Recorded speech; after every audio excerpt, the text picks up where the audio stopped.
semua menghilang, kau tetap setia. Assalamualaikum warahmatullahi wabarakatuh. Pagi ini kami berada di Desa Desa Badio, Kecamatan Banyotes, Kabupaten Sorong.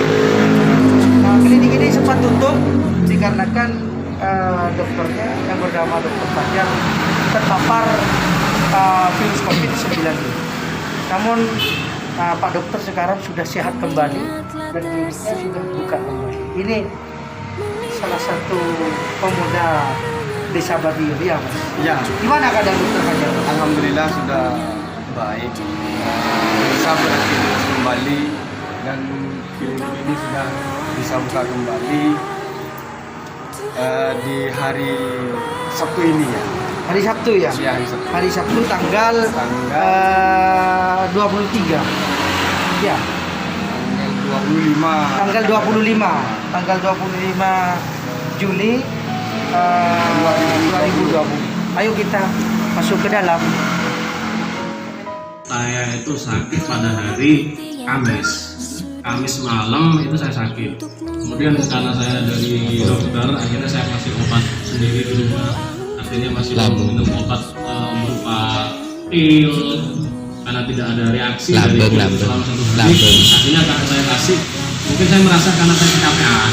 Kemudian saya kalau dari gejala itu hanya panas sama lindu-lindu di badan. Akhirnya ketika pagi Kamis itu saya merasa nggak enak, tambah panas juga nggak turun, pakai pil itu saya minta istri saya untuk infus di rumah. Saya dikasihkan obat juga, turun panasnya, turun sore turun karena saya merasa enak. Oh ini kan saya sembuh. Ketika hari Kamis sore saya buka infus, artinya saya up infusnya. Setelah saya up, ternyata malam jam 9 jam 8 itu saya sholat isya, tapi saya pusingnya muter-muter, mau sujud aja tuh nggak bisa, kayak mau orang jatuh. Akhirnya saya makan, masih enak. Setelah saya makan merasa nggak enak, panas lagi, minum obat tetap nggak turun. Akhirnya Jumat pagi infus lagi, saya minta infus lagi sama istri saya, diinfus lagi. Enak, panasnya turun pagi, tapi kalau malam tinggi lagi, tiap malam kayak gitu, sampai akhirnya hari Sabtu saya sudah nggak bisa masuk makanan nggak bisa, air pun juga nggak bisa, sampai hari Minggu saya sudah mulai muncul karena saya makanan nggak ada yang masuk sama sekali, gejala sesak itu baru muncul di situ. Hari Minggu saya mulai sesak, setelah itu saya curiga ke itu. Sebenarnya yang curiga pertama kali itu istri saya, karena saya nggak berpikiran ke sana, mungkin karena saya akibat imun saya turun atau mungkin saya karena kecapean. Akhirnya istri saya maksa saya untuk periksa itu, karena sebenarnya ada inisiatif dari kita berdua, karena saya dari tenaga kesehatan takutnya ke sana, karena memang sekarang lagi musimnya wabah ini. Akhirnya hari Senin sempat saya pijet juga ke ke istri suruh pijet. Setelah itu hari Senin karena tidak ada perubahan, Senin pagi itu saya makan nasi, nggak bisa minum air, tambah nggak bisa. Akhirnya sama Mas, kemudian ada istri saya inisiatif ke Surabaya. Setelah dari Surabaya, setelah perjalanan sebenarnya keluar dari rumah saya itu sudah enak badan. Nanti Mas, nggak pusing, nggak apa gitu. Setelahnya nyampe tengah perjalanan saya rubah mindset saya, sudah dari yang terdekat dulu awalnya. Yang penting saya ketahuan dulu takutnya positif apa enggaknya. Akhirnya ke Bangkalan. Karena di Bangkalan itu hasil rapid saya itu negatif, cuma dari hasil foto ronsen dicurigai ke arah sana.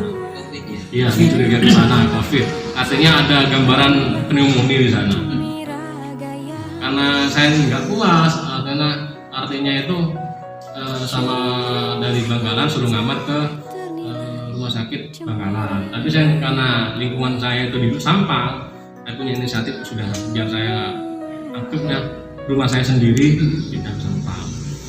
Sebenarnya dari Bangkalan itu saya masih karena nggak puas karena belum jelas ini positif apa enggaknya. Jadi saya punya inisiatif ke Pamekasan langsung. Pada saat itu dari jam 2 sampai jam 1 sampai jam 3 itu ke Pamekasan. Sebentar Dok, berarti yang di Bangkalan itu cuma Rapid sama foto ronsen sama diinfus masukin obat tadi asal. Simptomatis artinya sesuai dengan gejalanya. Sakit perut dia kasih obat sakit perut kayak gitu. Artinya memang kita belum memastikan di sana. Tapi nggak lama di Bangkalan. Nggak lama, sekitar mungkin 1 jam setengah. Baru setelah itu saya ke Pamekasan, ke Rumah Sakit Paru Pamekasan. Rumah Sakit Paru Pamekasan, di sana mungkin dilakukan swab, baru ketahuan dari sana. Terus Dok, setelah hasil swab tersebut kan jenengan dirawat di apakah sampai pernah kritis? Kalau dibilang kritis, artinya kalau dari protokol kesehatan saya itu masuk PDP sedang, yang PDP sedang, yang dimana dicurigai atau resiko akan terjadi gagal nafas.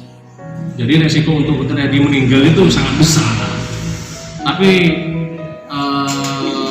dokter juga menyarankan seperti itu karena saya itu kejadian dokter Denny sama keluarganya yang semuanya itu Mas, bapaknya, ibunya, sama saudaranya itu yang positif COVID itu kan meninggal semuanya. Karena mungkin protokolnya tuh harus ke Surabaya, saya harus dirujuk ke Surabaya. Setelah itu pikiran saya tuh artinya tuh ketika sudah dinyatakan positif ya? Saya kalau dinyatakan positif tuh enggak dong, tapi ketika saya harus dirujuk ke Surabaya itu mulai turun. Artinya masih percaya di Sampang ya? Masih percaya di Sampang. Itu saya percaya di Sampang kalau memang Sampang masih bisa. Kalau masih bisa, akhirnya berapa hari dirawat di Sampang? Di Sampang itu kurang lebih 14 sampai 15 hari. 14 sampai 15 hari. Gimana pelayanan dari Nakes Kabupaten Sampang? Alhamdulillah kalau untuk dari pelayanan luar biasa. Artinya luar biasa mungkin dari perawatnya juga bagus. Kemudian dari dokternya juga bagus. Setiap hari dilakukan monitoring atau evaluasi bagaimana perkembangannya. Kemudian kalau ada apa-apa cepat direspon.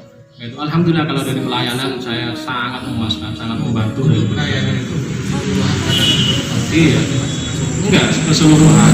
Di saya itu malah pertama itu saya masuk malam, pagi juga sudah ada pelayanan alhamdulillah luar biasa. Ini kan artinya kan sampingan seorang tenaga kesehatan, artinya kan antisipasi cara pengobatannya biasanya kan lebih tahu daripada orang. Pelajaran yang bisa diambil sebenarnya kalau untuk antisipasi atau pelajaran yang saya ambil dari sini, mungkin kita masyarakat atau terutama saya harus lebih menjaga. Artinya mungkin dari kesehatannya, mulai kita lakukan social distancing, cuci tangan yang bersih, harus aktivitas memang ada batasannya. Mungkin aktivitas saya yang sekarang ini kemarin-kemarinnya berlebihan gitu. Artinya saya ingin membuka pelayanan selama 24 jam, tapi kan saya juga terbatas waktunya. Sebenarnya saya pengen ke masyarakat itu walaupun jam 1 harus ada, jam 3 harus ada, pengennya seperti itu. Tapi fisik yang kadang-kadang tidak memungkinkan. Iya betul. ada pesan dari sampai ketika sampai sudah dinyatakan. Intinya kalau memang dari masyarakat itu buang jauh-jauh, artinya pemikiran bahwa ini tidak ada, ini penyakit ini atau penyakit yang lain yang mikir. Artinya masyarakat harus percaya pada pemerintah bahwa penyakit ini nyata, bukan konspirasi atau bukan ini permainan dokter yang jual beli, itu tidak ada. Kita melayani memang sesuai dengan betul-betul dengan kita dari dinas kesehatan, dari pemerintah, bahkan dari presiden pun kita lakukan sesuai dengan protokol kesehatan. Makanya masyarakat memang harus peduli, jaga memang kebersihan, cuci tangan, jaga jarak. Itu yang saya pengen tekankan. Makanya sekarang, dan sebenarnya dari dulu sebelum saya positif itu sudah saya kasih informasi semuanya di sini, banner-banner semuanya, tapi masyarakat tetap aja gitu. Jadi makanya sekarang pengennya masyarakat itu harus lebih sadar diri. Kemudian dari juga saya juga mungkin lebih hati-hati juga, membatasi juga untuk dari segi pelayanan. Artinya kalau memang seandainya kalau orang Madura itu biasanya pasien yang sakit satu, yang datang semuanya sampai 3 atau 5 orang. Makanya saya batasi sekarang yang pendampingan itu hanya 1 orang. Artinya seperti itu. Akan dibatasi ke depannya. Insya Allah seperti Pelayanan. itu. Dari pelayanan artinya Jaga mulai sepanjang operasi kan mulai hari ini dioperasikan, memang hari ini dioperasikan. Kalau penutupannya itu saya lupa. Jelasnya artinya mulai tutup itu kalau nggak salah tanggal 16 sampai Maret. lihat kau Mulai buka lagi, mulai hari ini tak kita pedulikan yang kau punya sembuh. demi raga yang Masyarakat sini banyak yang kau tanya, pahlawan dunia. menyayangkan bahwa kok belum buka. Akhirnya saya utamakan atau saya bantukan ke teman-teman itu atau ke masyarakat itu, insya Allah dalam waktu dekat memang bisa.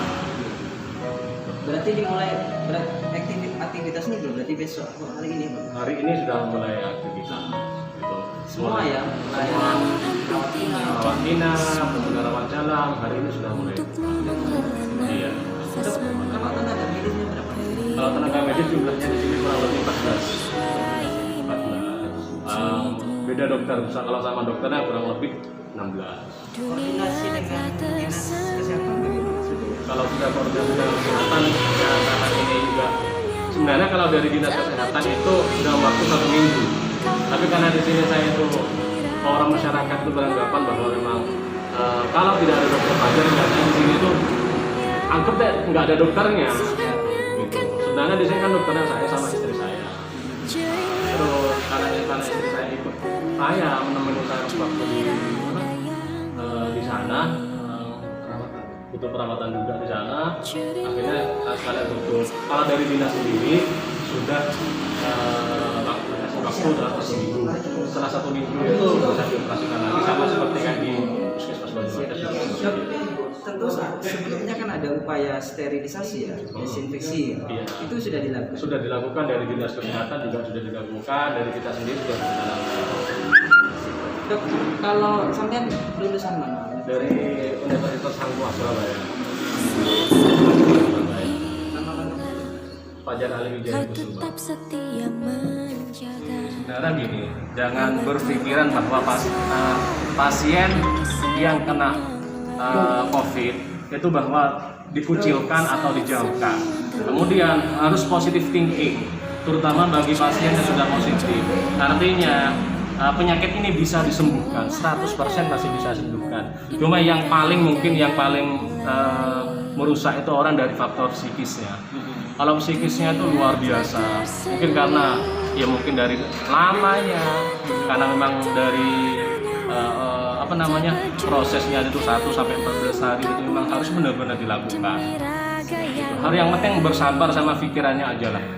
Harus lebih tenang, positive thinking, kemudian semangat, makan vitaminnya juga harus tetap diminum. Bagi yang sehat Dok? Bagi yang sehat ya sesuaikan dengan protokol kesehatan aja Mas. Artinya itu ya tetap lakukan pakai masker kemana-mana, kemudian juga cuci tangan, pakai hand sanitizer. Kalau memang bersih, kalau memang perlu ya lakukan, dan juga lakukan social distancing lah intinya. Ya, karena itu yang paling ditekankan sama pemerintah, harus dilakukan ngikutin protokol kesehatan aja. Ya. Siap.